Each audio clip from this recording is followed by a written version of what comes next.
Alex was the golden child, born minutes before his identical twin, Eric, in a cramped Chicago house. Their parents, Harold and Margaret, showered Alex with praise for his grades, football trophies, and charm. Eric, quiet and awkward, lingered in his shadow, earning only criticism.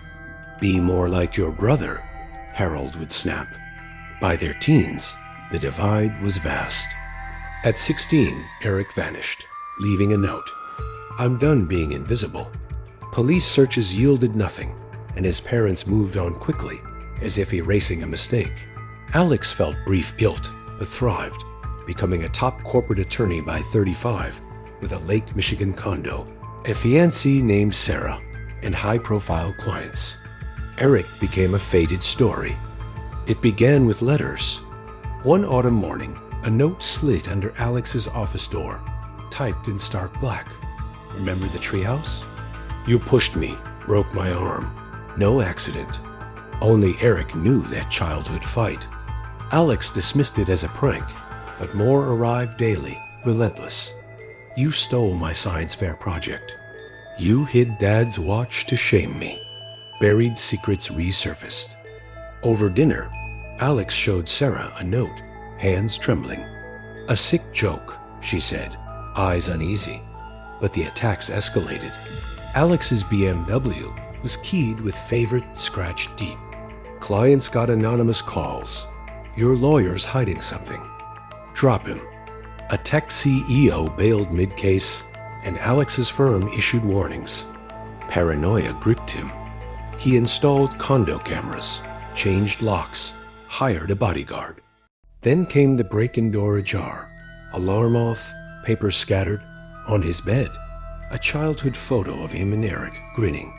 Eric's face was scratched out with scrawled words. "Who's forgotten now?" Alex, desperate, looked at his parents and asked if they'd heard anything about Eric. Harold sneered. "He's gone, overdosed." Margaret just nodded. "Police found a body years ago.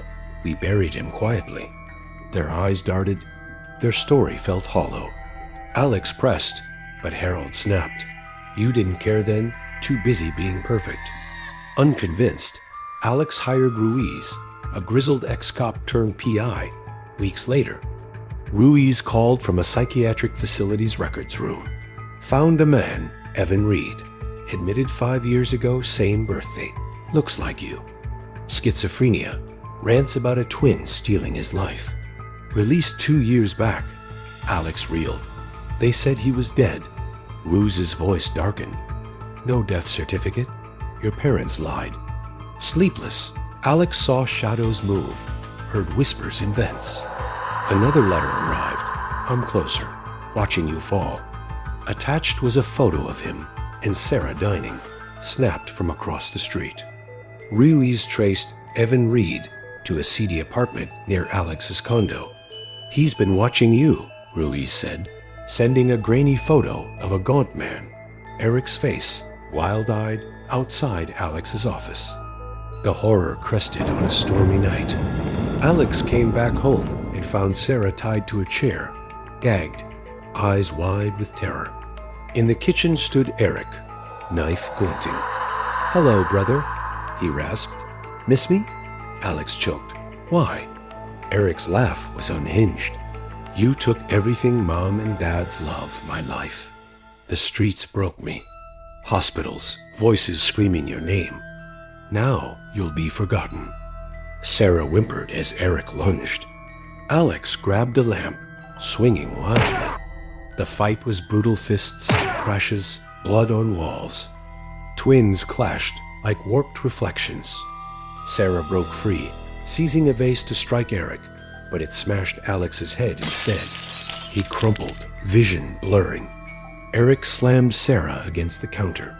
Her skull cracked and she collapsed. Rain pounded like a pulse. Eric, panting, saw his chance. He stripped Alex's suit, donning it himself, and dressed Alex in his ragged clothes. He tied Sarah loosely, staging his escape. Mimicking Alex's voice, he called 911. "My brother broke in. He's insane. Attacked me and my fiancée." Police stormed in, finding Alex over a stirring Sarah. The real Alex, in Eric's rags, groaned, blood oozing from his temple, memories shattered. "He's Eric," Eric lied, pointing. "Psychiatric history. Check it. He tied Sarah. Came at me with a knife." The cops, seeing identical faces but a coherent story, cuffed the dazed Alex. He mumbled, "Who am I?" They muttered, "Shizao," and took him away. In a hospital psych ward, Alex woke restrained, head throbbing. Doctors called him Evan Reed, citing planted IDs and amnesia from the head injury possibly permanent. He stared at a mirror, seeing a stranger's haunted eyes. Flashes taunted him. A treehouse, a stolen watch, betrayal. Nurses whispered of his delusions of another life. Eric slipped into Alex's world. Sarah, concussed, didn't question his subtle changes, the wild glint, the forced charm. It was a nightmare, he soothed. At the firm, he dazzled clients, burying scandals. Harold and Margaret visited, guilt eased. "You look different," Margaret said. Eric grinned. "Trauma changes you." Alone, Eric savored his triumph. He'd erased Alex's identity, stolen his life. In the ward, Alex screamed, piecing together fragments. Letters, a fight, a swap. Ruiz visited, frowning. "You're not Evan." But orderlies dragged Alex away for treatment before he could grasp it. Eric thrived, anonymous calls ensuring Alex's confinement. In mirrors, he saw his victory Alex's face, his forever.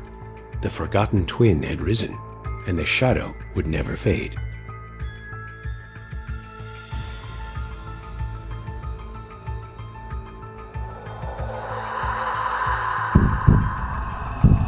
I never imagined my own daughter could hide such evil. My name is Evelyn, and this is the story of my twin daughters, Anna and Bella. Anna was older by 3 minutes, but from the day they were born, they were mirrors of each other, golden hair, blue eyes, freckles dusting their noses. My husband Tom and I could only tell them apart by their clothes or name tags as kids. They loved to trick us, swapping places at dinner for extra dessert, or pretending to be the other to skip school. We laughed, calling them our little pranksters. But those games were just the start of something sinister.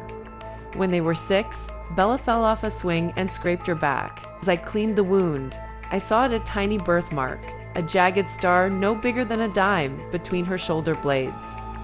I checked Anna's back that night while she slept. Nothing. That mark became my secret weapon. The girls never knew. They thought they were perfect copies. Tom, always caught up in work, never noticed. I kept it hidden, using it to unravel their mischief. "Anna, don't lie, I know it's you," I'd say, and they'd gasp, whispering, "How does Mom know?" It was my edge in their blurred world. Years passed and the twins grew into beautiful young women. They were inseparable, sharing clothes, secrets, and dreams. When they got into the same university, Tom and I were thrilled. They shared a dorm, studied the same major, and seemed unbreakable. Then Anna met Mark, a handsome engineering student with a warm smile and a bright future. She fell hard and they started dating. Bella acted happy, but during family visits, I saw shadows in her eyes, her smile too tight, her gaze lingering on Mark. I thought it was just twin jealousy. One shines, the other dims. But then the late night calls began. Anna would whisper, worried, "Bella's acting strange, Mom. She's wearing my clothes all the time, copying how I talk to Mark."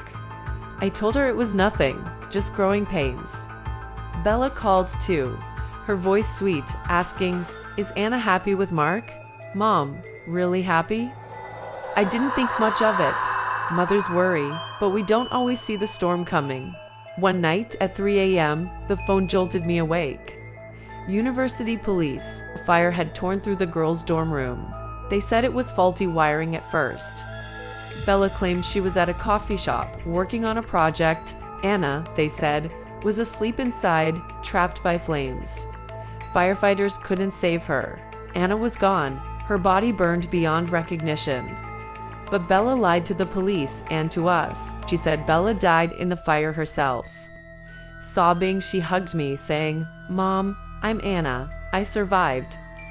She used this lie to erase Bella and become Anna, stealing her sister's life and Mark's love. Tom broke down, a shell of a man. The funeral was a blur-closed casket, whispers of tragedy. Bella clung to Mark, who held her, thinking she was Anna. "I'll take care of her," he promised, for Bella.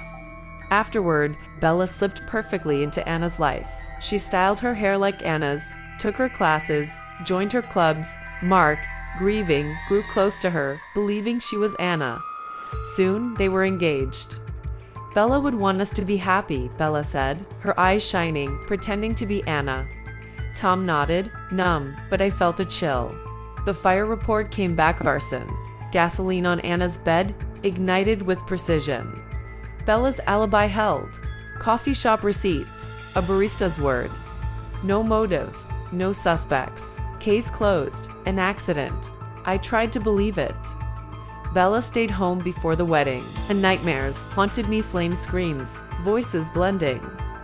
One evening, as she tried on her wedding dress, Anna's dream dress from a magazine, I helped zip it up. Her back, pale under the light, showed the jagged star. My breath caught. This was Bella, not Anna. She'd killed her sister, lied to everyone, and stolen Anna's identity to marry Mark and live as Anna forever. My hands shook as I stepped back. She turned, smiling. "Do I look pretty, Mom?" I nodded, my heart racing. That night, I couldn't sleep. If I told the police, they might arrest her.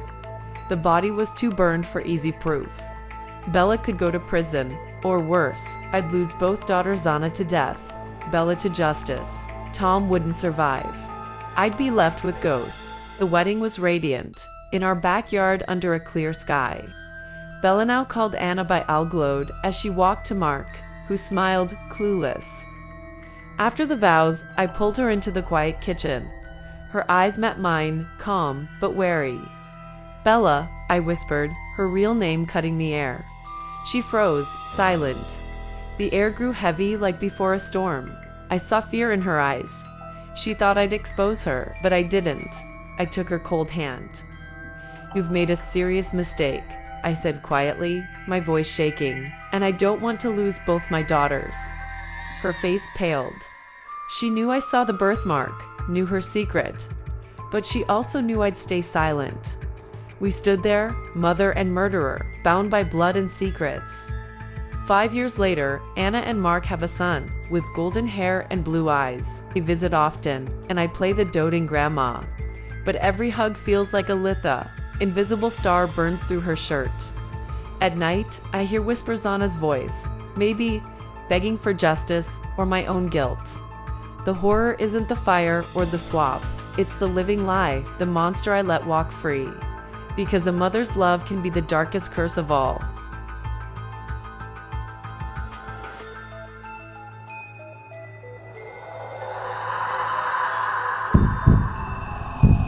Jake, a 19-year-old getting by in Seattle, grew up under the care of his mother, Clara, now 45.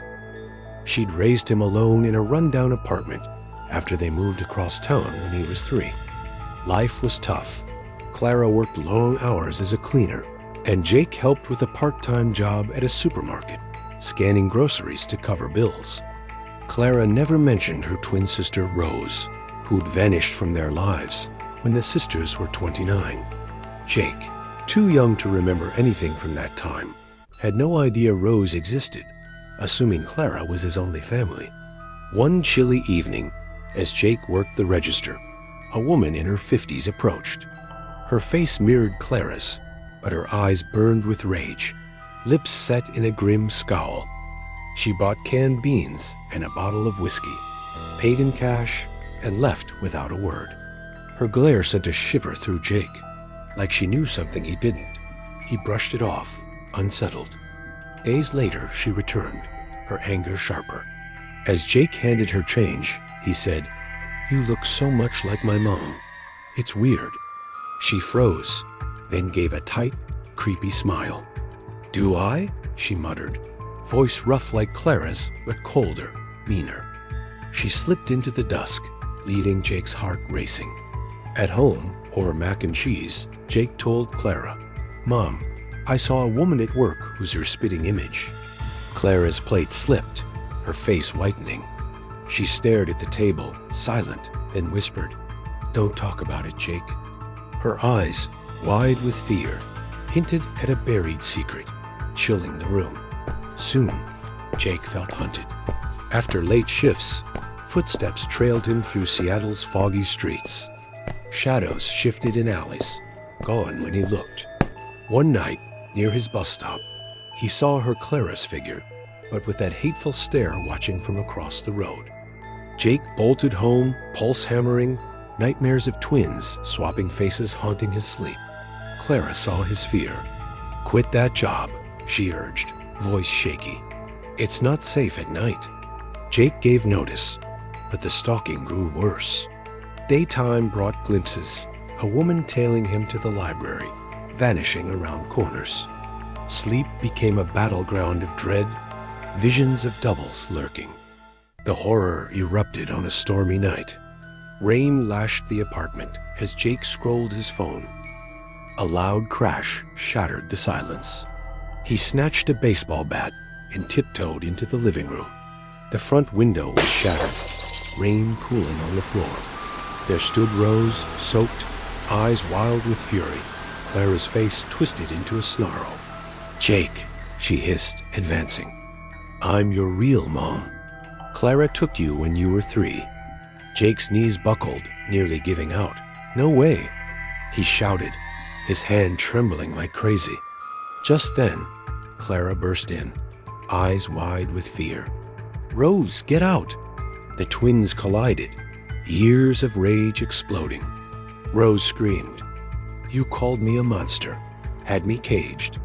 They stumbled into the kitchen, clawing and shoving, dishes crashing. Clara fought fiercely, but Rose's violence was unhinged. She snatched a heavy frying pan from the stove and swung with savage force. It smashed Clara's head with a gruesome crack, blood spraying. Clara crumpled, crimson flooding the tiles, her body still. "Stop!" Jake roared, lunging at Rose. Her strength was terrifying violent tendencies unleashed. She threw him against the counter, pain searing his back. "He's mine!" she bellowed, fists pounding like hammers. Jake grabbed her arms, but her power was feral, eyes blazing madness. He couldn't hold her. Scrambling, he dialed 911, gasping, "My mom's hurt. Intruder." Police stormed in as Rose loomed over Clara's bleeding form. They cuffed her, her screams piercing. "Clara's the thief." Paramedics rushed Clara to the hospital, skull fracture, severe concussion, blood loss critical. Rose's records showed a history of violent outbursts, assaults, hospitalizations. She'd been released 2 years ago, tracking Clara to reclaim Jake. In the hospital, Clara drops a bombshell. Rose is actually his real mom.